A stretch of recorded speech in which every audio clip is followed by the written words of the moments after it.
When I heard the word haunt, I thought about the movement over the past 30 plus years, which I've been witness to from starting from my brother to now my children.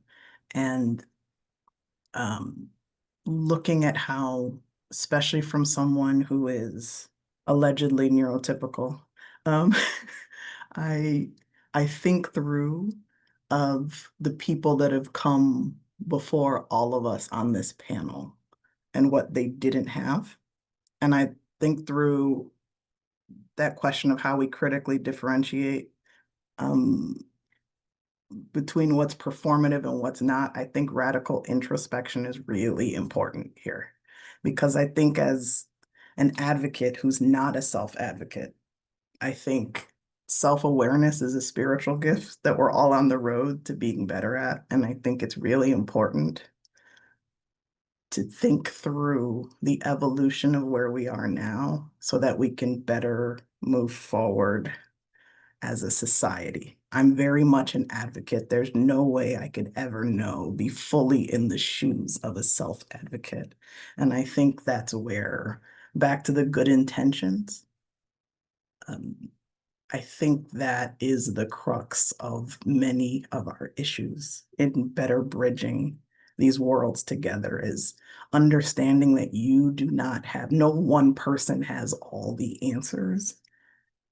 And in my space of advocacy with fellow parents, I see that as being part of this. People have these preconceived notions of what inclusion is supposed to look like. And I think that word haunt almost triggered me a little bit because I think through of my parents in the previous generation and how they were advocating versus how I advocate today.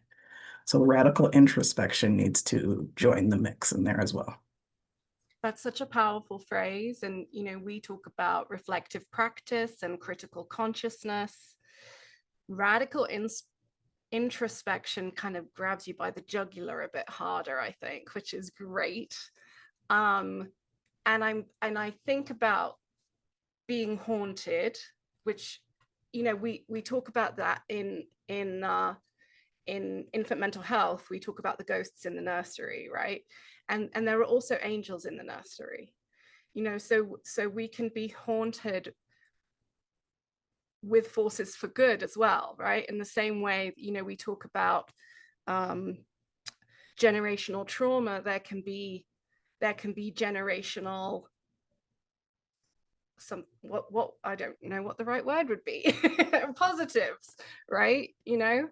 Um and I think that the idea of wrestling with those things, right, and with unapologetically wrestling with them, disregarding nice and polite and all of those pieces, and just getting uh to the bare bones of the issue, and really digging deep is a lot of the theme of the last 2 days, actually.